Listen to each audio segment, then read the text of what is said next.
శృతి hall మొత్తం దోమల spray కొట్టడంతో సత్యంకి ఆ వాసనకు ఊపిరి ఆడకుండా చాలా ఇబ్బంది పడుతూ ఉంటాడు. ఇక మీనా కంగారు పడుతూ బాలుకి ఫోన్ చేస్తే బాలు లిఫ్ట్ చేయకపోయేసరికి మీనా బాధపడుతూ సత్యంని ఆటోలో హాస్పిటల్కి తీసుకెళ్తూ ఉంటుంది. అంతలో బాలు ఫోన్ మీనాకు చేస్తాడు. ఏంటి ఫోన్ చేశావు అని అడుగుతాడు. జరిగిందంతా చెప్తుంది. బాలు రాజేష్ హాస్పిటల్కి బయలుదేరుతారు. ఆటోలో సత్యం చాలా ఇబ్బంది పడుతూ ఉంటే మీనా తొందరగా హాస్పిటల్కి తీసుకెళ్తుంది. హాస్పిటల్లో బాలు డాక్టర్తో మాట్లాడుతూ ఉంటాడు. ఇక డాక్టర్ పేషెంట్కి హార్ట్లో స్టంట్ పడింది కదా అని అంటాడు. అవును, హార్ట్ అటాక్ వచ్చినప్పుడు వేశారు అని బాలు అంటాడు. ఆయనకి ఊపిరితిత్తుల్లో దోమల స్ప్రే అంతా నిండుకుంది. ఇలాంటి స్ప్రేలు ఆయనకు సెట్ కావు. అందువల్లే శ్వాస తీసుకోవడానికి కష్టపడుతున్నారు. కాకపోతే మీరు కరెక్ట్ టైంకి హాస్పిటల్కి తీసుకొచ్చారమ్మా అని మీనాతో బాలుతో డాక్టర్ అంటాడు. కట్ చేస్తే బిల్లు కట్టడానికి బాలు దగ్గర డబ్బులు లేకపోతే రాజేష్ ఆ బిల్లు కడతాడు. ఇక ప్రభావతి ఏడుస్తూ హాస్పిటల్కి వచ్చి ఏవండి అంటూ సత్యం దగ్గర ఏమైందండి అంటూ ఏడుస్తూ ఏమైందిరా మళ్ళీ గుండెపోటు వచ్చిందా అని బాలుతో అంటుంది. కాదు, దోమల స్ప్రే వల్ల ఇలా జరిగింది అని బాలు అంటాడు.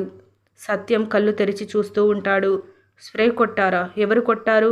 ఇదే కొట్టి ఉంటుంది అని హాస్పిటల్లో మీనాని ప్రభావతి తిడుతూ ఉంటుంది. సత్యం మీనాని ఏమి అనకు అని చెప్తూ ఉండగా సత్యంకి మళ్ళీ బాలు నువ్వేం మాట్లాడకు నాన్న అని ఆక్సిజన్ పెడతాడు. ప్రభావతి గట్టిగా అడగడంతో ఇక తప్పని పరిస్థితిలో మీనా శృతి స్ప్రే చేసింది అని చెప్తుంది. ఇక ఒక్కసారిగా బాలు ప్రభావతి షాక్ అవుతారు.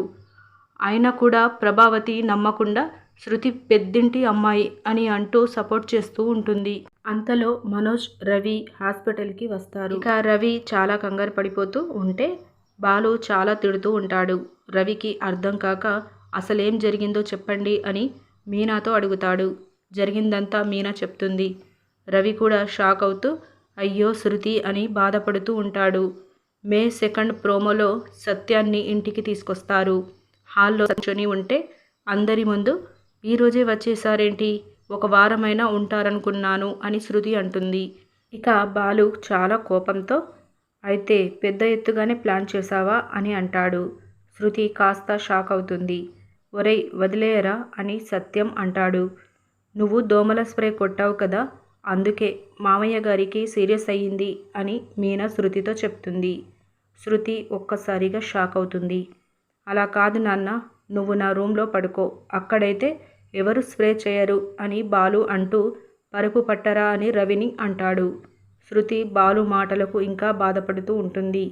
ఇక బాలు రవి పరుపు పట్టడానికి ప్రయత్నిస్తూ ఉండగా మీనా ఒక్కసారిగా ఆగండి అని అంటూ ఉండగా చూసావా నువ్వేమో మీ నాన్నగారిని గదిలో పడుకోమంటున్నావు, మీ ఆవిడ మాత్రం వద్దు అని ఆపుతుంది అని ప్రభావతి వెటకారంగా అంటూ ఉండగా నాకు నోరు ఉంది, ఏమైనా మాట్లాడగలను, నేను మనిషినే అత్తయ్య, మంచి చెడు నాకు తెలుసు అని మీనా అంటుంది. సత్యం, ప్రభావతి మీనాని అలాగే చూస్తూ ఉంటారు. ఇలా మనకి చూపిస్తారు. ఇలాంటి డైలీ అప్డేట్స్ కోసం మన ఛానల్ని సబ్స్క్రైబ్ చేసుకోండి. Thank you.